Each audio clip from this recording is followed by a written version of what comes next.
the largest amount of, it also happens to have the largest amount of conservancies as well. I believe he oversees, if speaking under correction, 24 conservancies, if I'm not mistaken, and which includes different forms and different aspects of it. Yeah.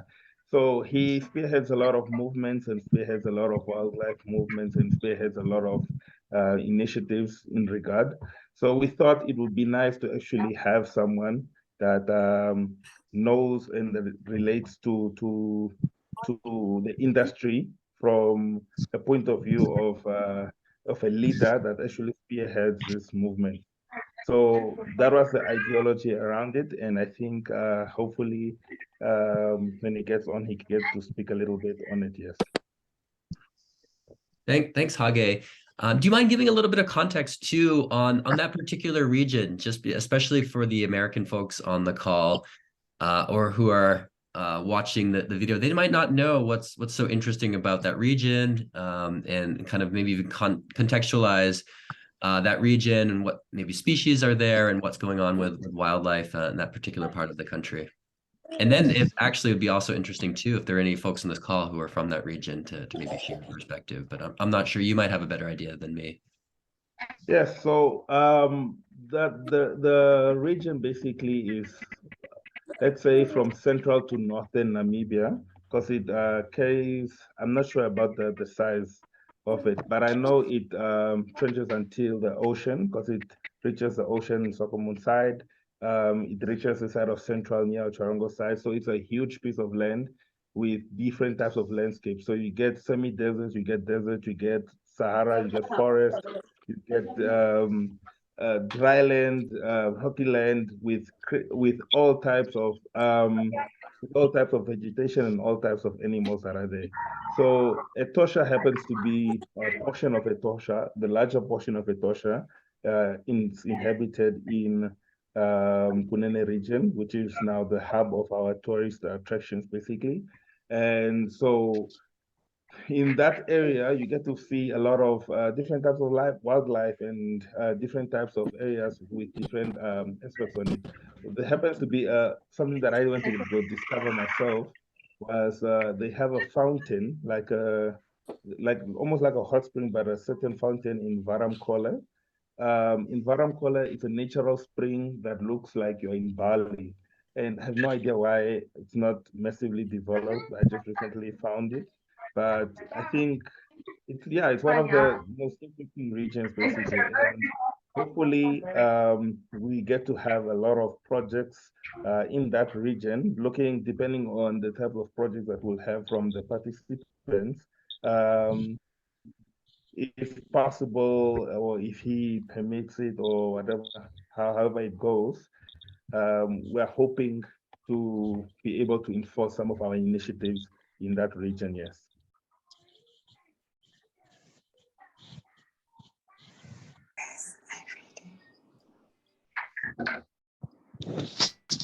Great, thank you.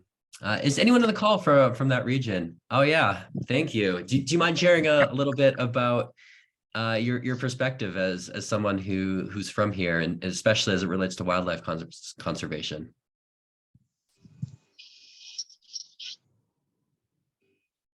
And just before that, I was hoping that we could start off with the initiative that we wanted to do last week, where we could basically just engage the room to figure out what their mind or their ideology of the type of projects that they would like to initiate before we actually get anything.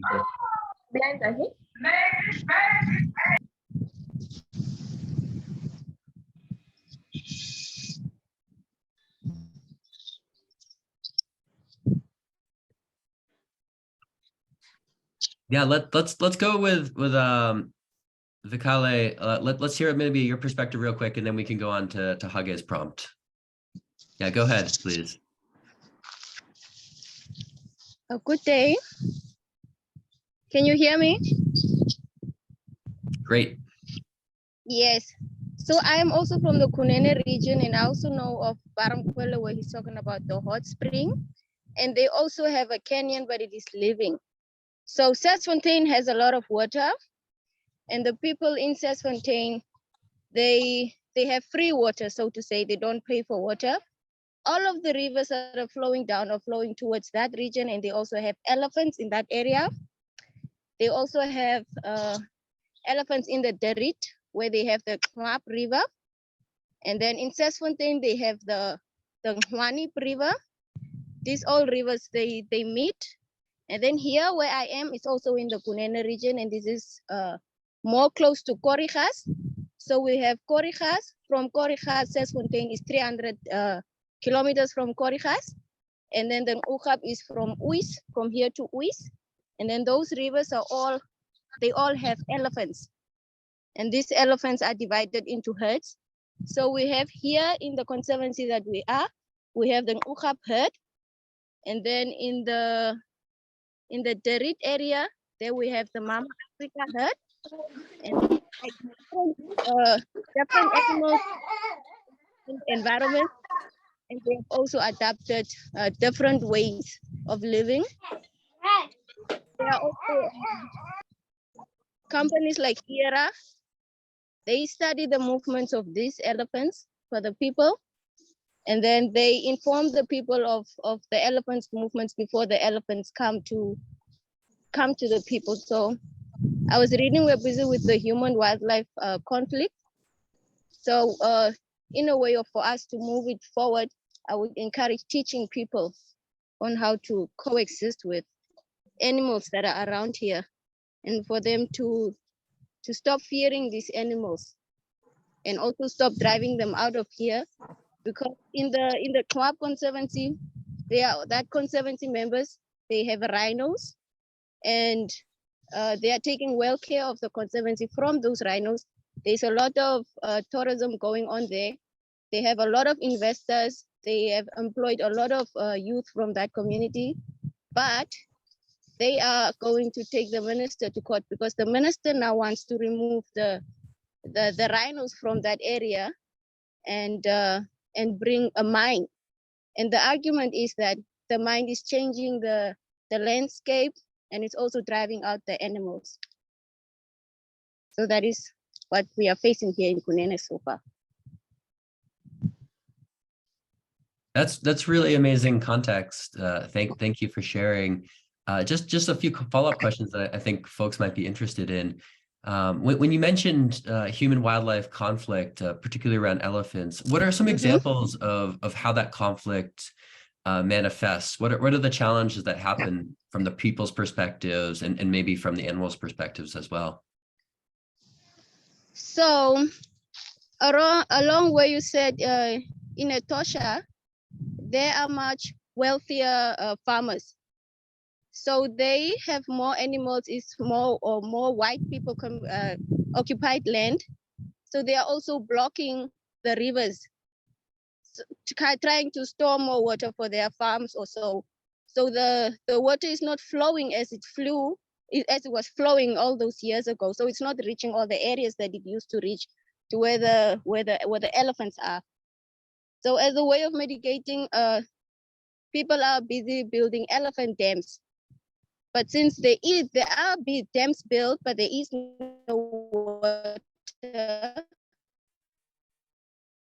the elephants come to the people's houses for water. I also have some pictures of a pipe. Yes, I'm moving around these areas because they like, and that is what is lead pipes to get water when the dam is closed. So in a way to mitigate that, we teach people how to protect their gardens with like planting chilies, because the elephants are sensitive to chilies and they don't like the smell of chilies. And then we use what we call a chili bomb.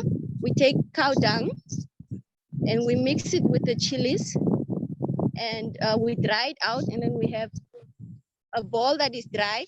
You take some coals, and when you hear the direction that the elephants are coming in, You just put it at a far distance, because the smoke is also not good for you and the people at the house. So it must blow away from the house. And we take old engine oil, we mix it with the chilies, we cook it on the fire, and we take old cloth, we try to make a rope with it. And once the oil is well cooked, we put the oil rope that the rope that we tied, we put it in the oil, we dip it, and we tie it around your garden. So the oil, it lasts longer, the chili smell. So that is what is happening. Great, thank you for that. That's a certainly a way, a creative way of trying to coexist and give elephants kind of that advanced warning through sense that they're not welcome in a particular place, so that hopefully they can coexist in areas. I think Hage wanted to offer a specific prompt about maybe just advancing the discussion a little bit about what projects we might want to embark on to advance wildlife conservation. Hage, I'm not sure if your connection is good, if you wanted to elaborate on that. Hage, any clarification? Yeah, so basically I just wanted to have an informal discussion about it, to say, because we're gonna have projects where we're gonna put people in, do a mini grouping, and from there we're gonna initiate different projects that we'll be carrying out physically in our respective regions, or something that's so dependent on the idea that's around it. So I just wanted to have an informal conversation about it, just to say, what type of projects are we, do the participants have interest in, or what do you see in your region that you would like to actually want to innovate or change or assist or something, just to have an informal conversation about it before we actually initiate that movement at a later period, just to have the thinking. So anyone can just go and just say, hi, I'm what region, this is what I would like to maybe enforce, or let's assume everyone had an individual project in it, opportunity. What would you want to create? You can also send it in a text, or I mean, you can put it as a message if you like, or anyone that's brave enough can engage.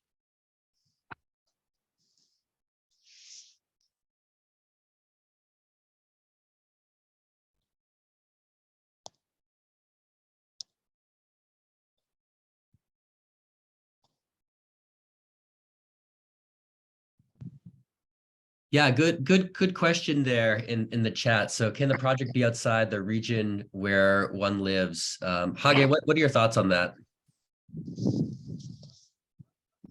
Yeah, I believe it can, yes. It shouldn't have to be curated to a specific problem or specific something that you need to solve. Maybe it's something that's not a problem, but you just like to innovate as well. Can be in your region, can be somewhere else, can be anything. We are free to discuss and engage. Then from there, we'll take it to say which is feasible, which is not, what can we do within the appropriate budget and such. But yeah, definitely.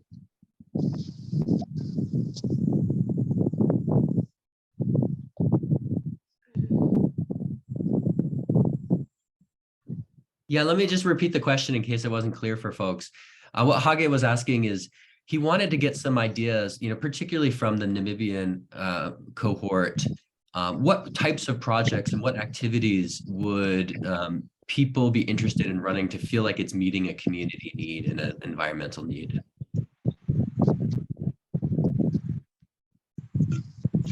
We can think about this as sort of a brainstorming or ideation session, and feel free to unmute yourselves and share or add it to the chat. And Kate, thanks for mentioning here in the chat. But yeah, let's get some other voices.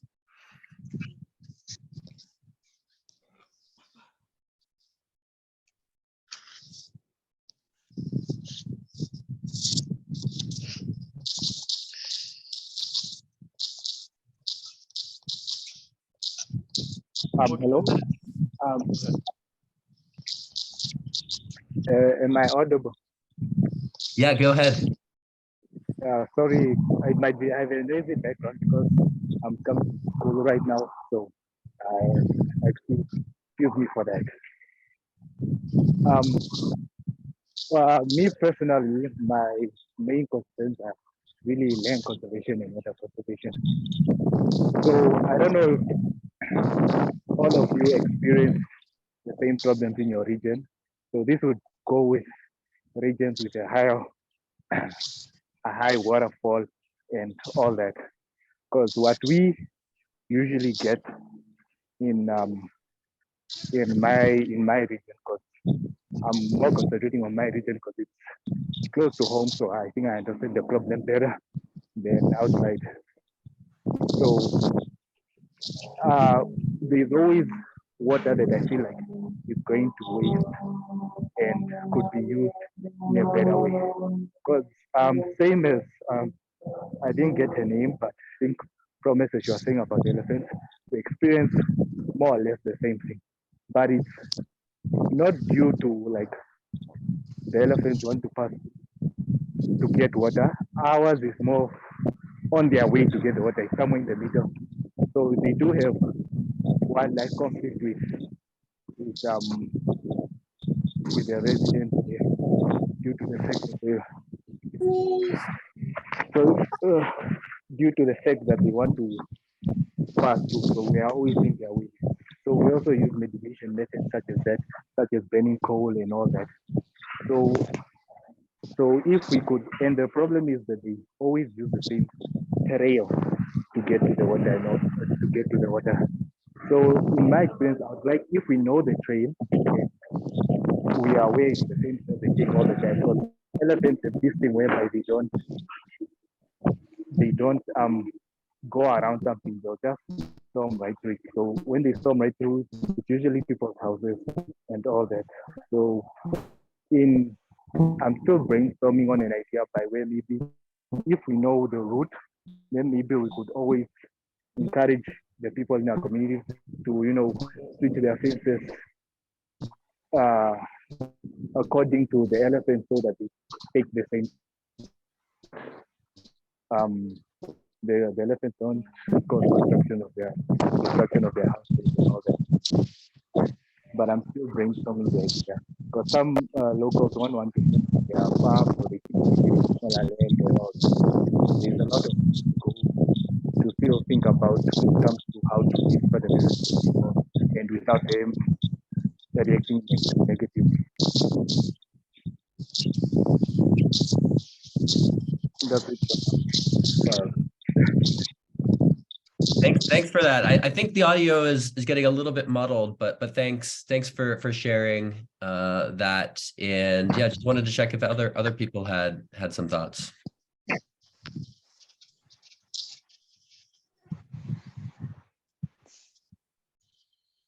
Yeah, Angeline.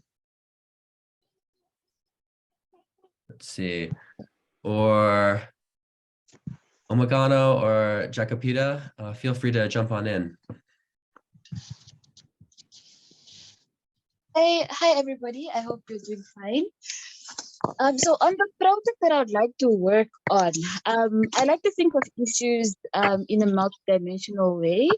So I would like to work on a project that specifically focuses on educating and mentoring young people, especially school-going kids, on the issues surrounding wildlife conservation and environmental conservation, in order to inculcate the love of their wildlife and its conservation, but also to help them pursue careers in environmental conservation, because I believe that we need a lot of conservationists in the country.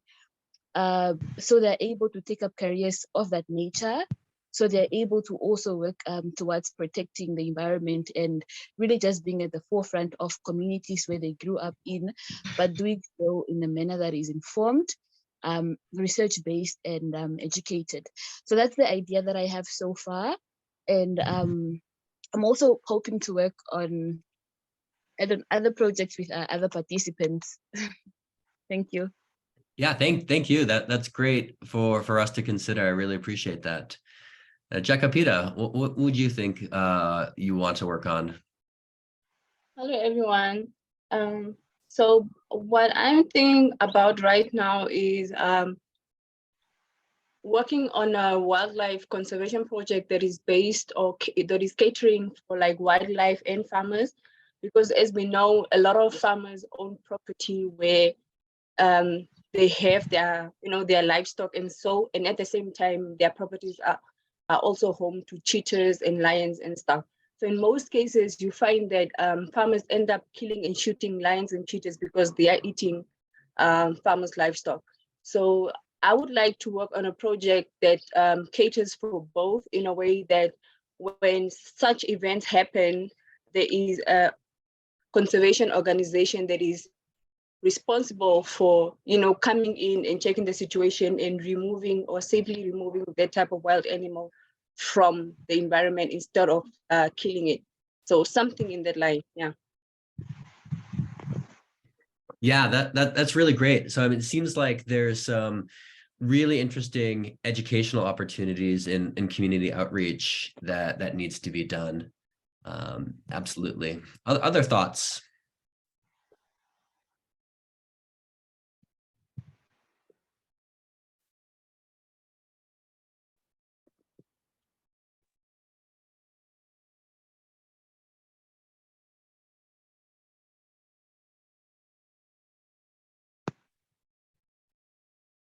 Well, if I can share briefly, I know it's not directly related to wildlife conservation, but I always think that issues surrounding water and preservation of water resources are really important. And I know that that's something that Namibia has had to work on in recent years, and also where I live in Las Vegas, we're having to grapple with the same sort of water problems.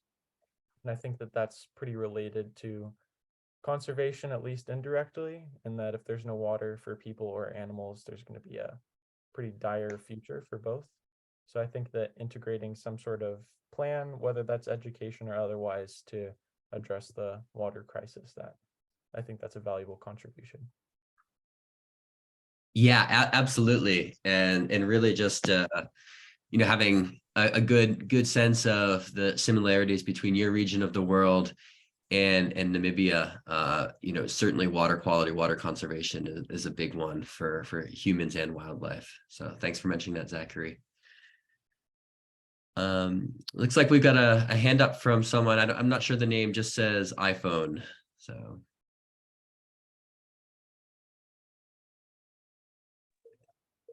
Hi everyone. Hi there. I just wanted to, I'm not really sure, but it's just an idea that popped up. So far, only the content that have been trending in the cause is mostly about making sure that the wildlife is not killed and whatnot. But I don't think we have really spoken about the health and safety. Let me health related, or they are just on their own, and what would somebody do, or what initiate can be done on the outside to just make sure that, like, I mean, animals do get sick as well. Actually, that's my point. I think maybe somebody on the group can help me really elaborate the point.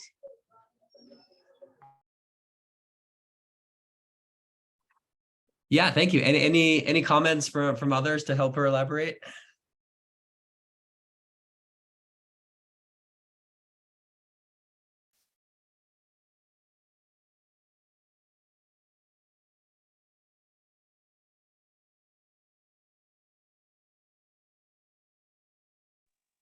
I'm not entirely sure what she said, but what I did hear was health, and I also did hear something about animals do get sick. So maybe just around the lines of how we can better take care of animals or ensure that the diseases that they have or that they might have are addressed or prevented. I'm not entirely sure, but maybe she meant something around those lines. Yeah, thank you. I think I got a similar impression as well. Can I say something? I'm not sure if she spoke about water and animals getting sick. But then if she did speak about water and animals getting sick, it's maybe just in terms of taking care of water, in pollution later in all, like, so that animals that also use the same water as humans or same water points as humans are not sick, by maybe drinking water with oil or plastics and so forth, maybe.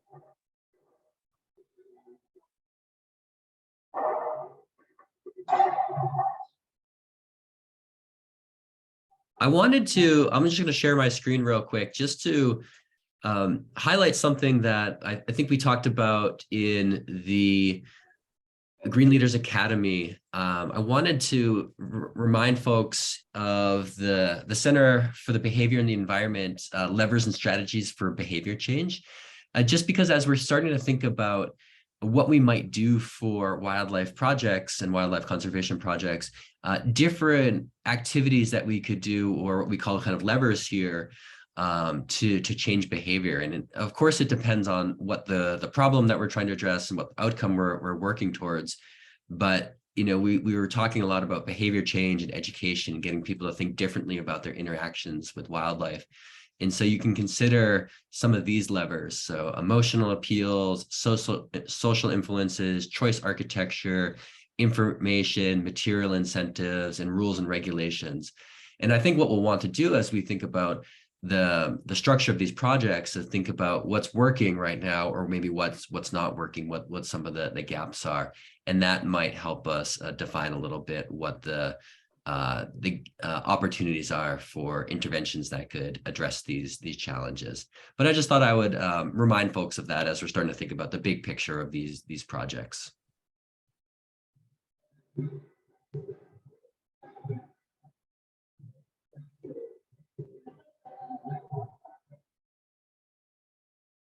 All right. Any other thoughts on what we might want to do for our projects, and what needs might exist for communities, for people, and for animals?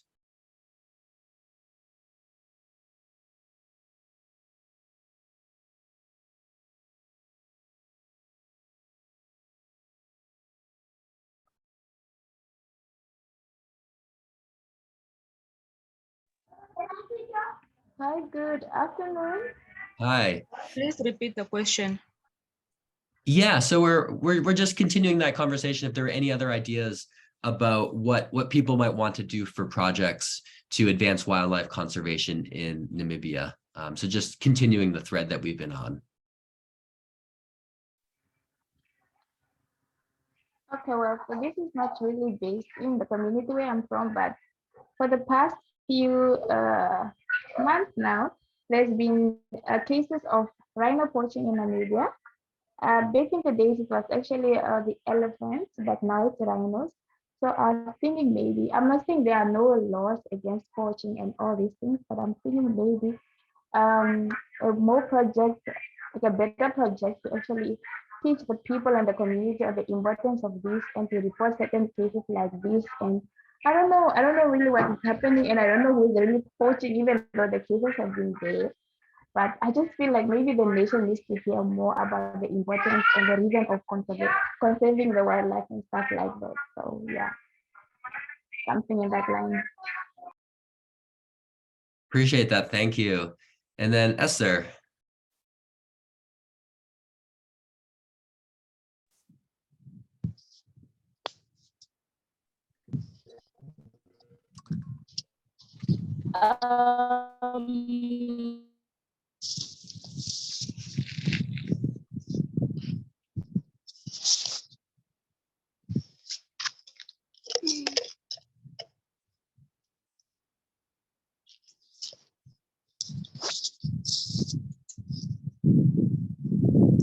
Yeah, we can hear you if you want to try to come through.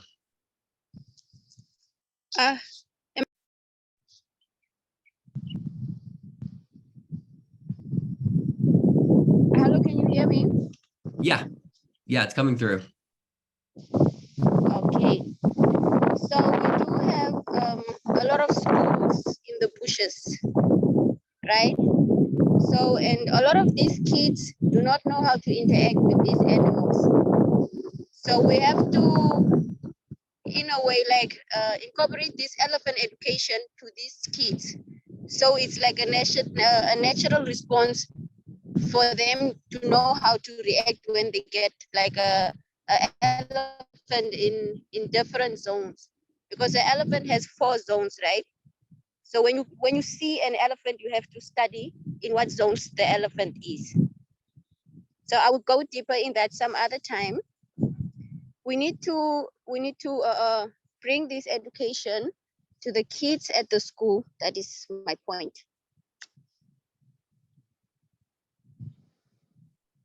Yeah, absolutely. Definitely some opportunities for engaging with school children. I really appreciate that.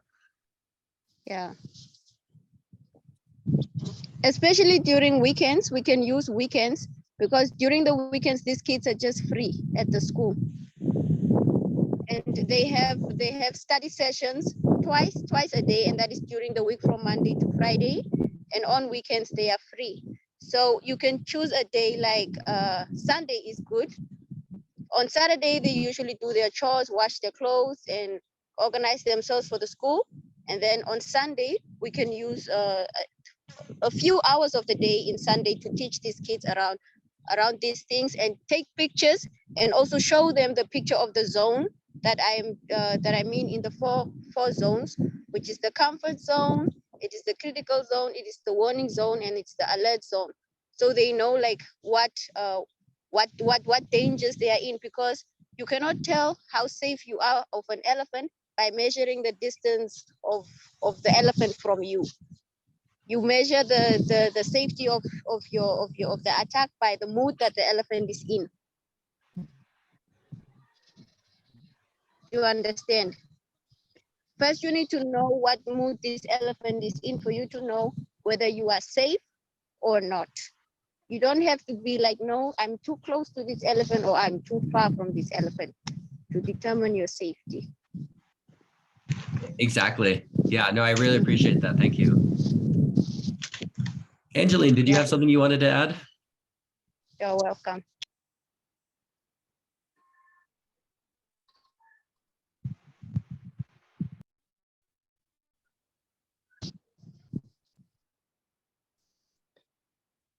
I wanted to also, I'm going to share my screen again. I wanted to add another resource that we can think about.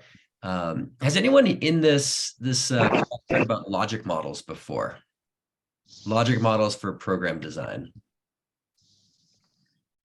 Got maybe a head nod from Zachary. Anybody else familiar with logic models?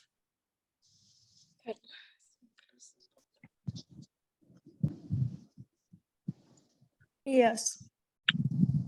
Yeah, do you want to jump in and kind of give you a quick summary of your knowledge of logic models? It would be perfect. Yeah, so I mean, you have it pulled up right there on the screen, but it's basically just a visual summary with my understanding of like, here is how a program would function. So it has like the inputs, and that would be like the people who are working on the project, the funding, any other resources that you might need for the program. Then the next thing is talking about activities. So what are the specific actions that you're going to take to accomplish your goals within the program? And then you have the output and the outcome, which are really similar. And so the output is which services you want to specifically get out of it.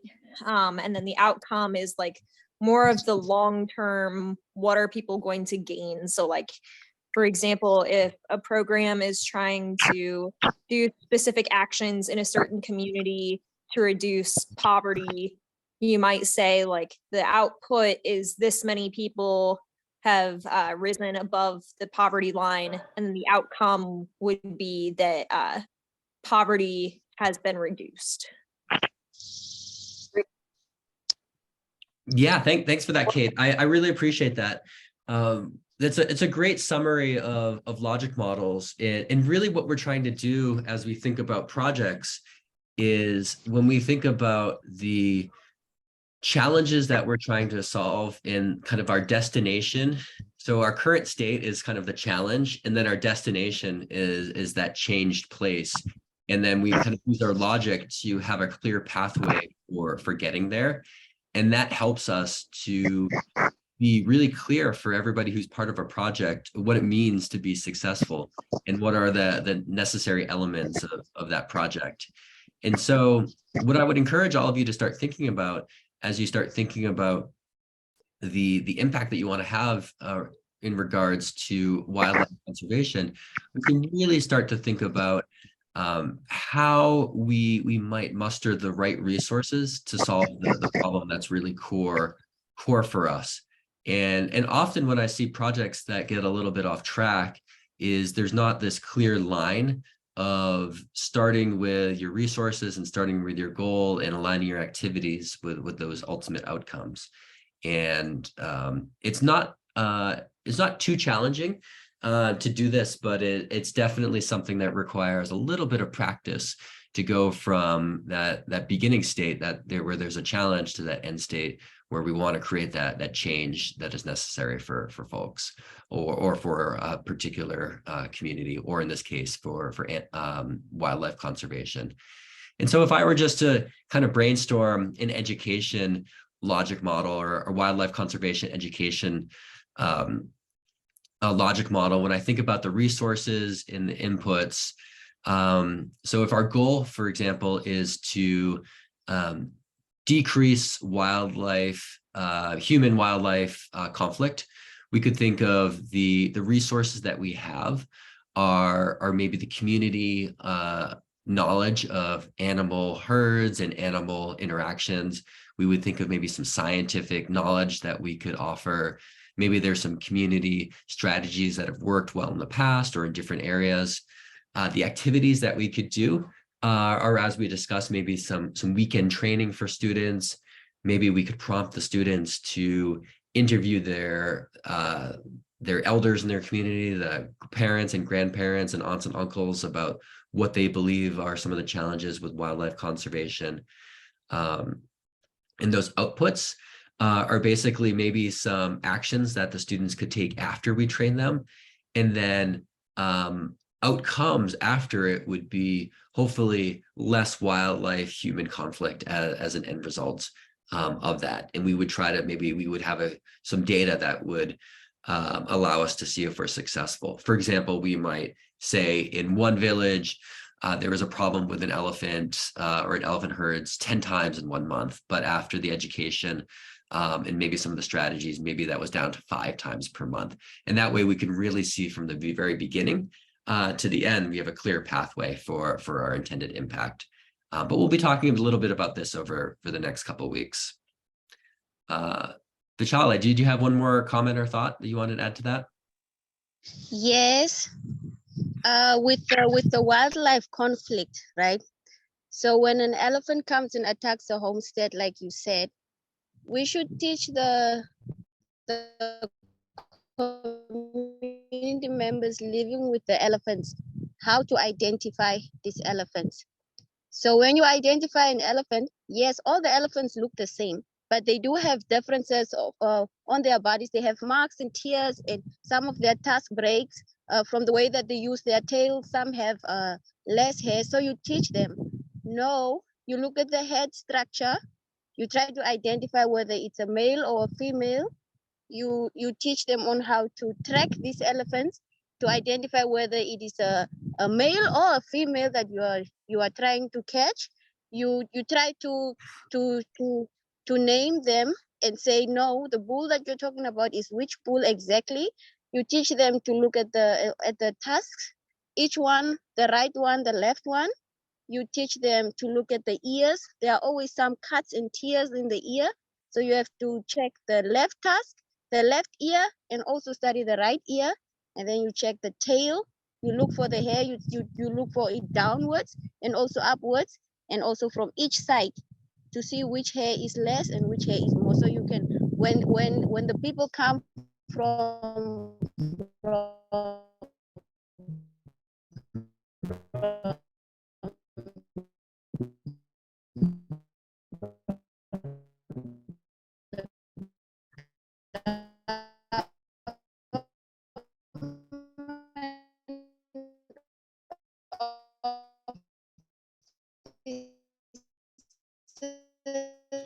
Oh, we're losing you a little bit. But maybe I'll just summarize that real quickly. What I really appreciated. This,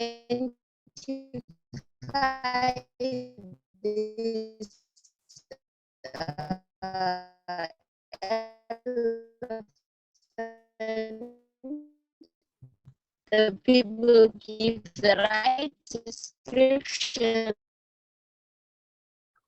I think we lost her, but what I really like about what I was able to hear is some very hyper specific knowledge about particular animals, and if we kind of zoom out to how this might be impact the design of a logic model, what we might try to do is really give some clear guidance to students and community members about how they can identify elephants and how they can actually start building relationships with specific herds and specific animals so that they really know not just that there's an elephant there, but what the specific maybe demeanor of the elephant is, and perhaps the perceived risk of dealing with that particular animal is.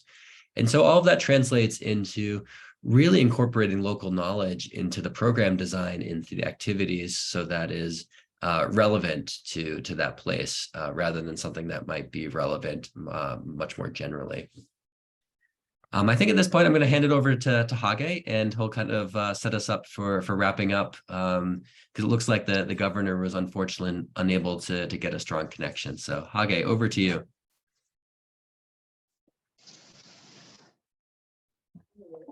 All right.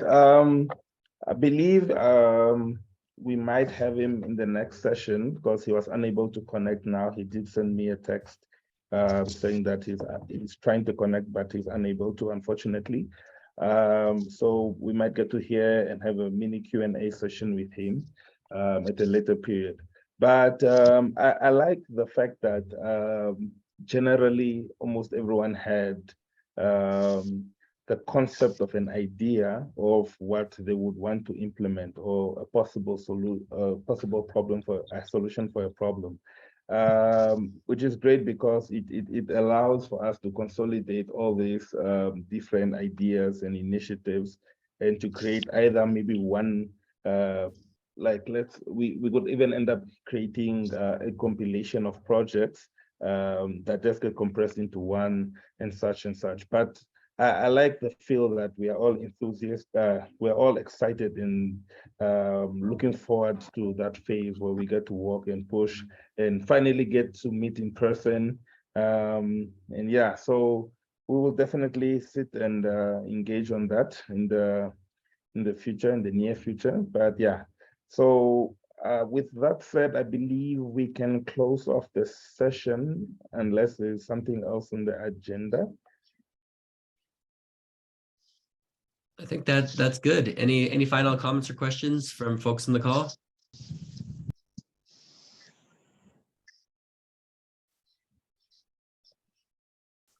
All right. Thanks, everybody. Enjoy the rest of your day, and we'll talk soon.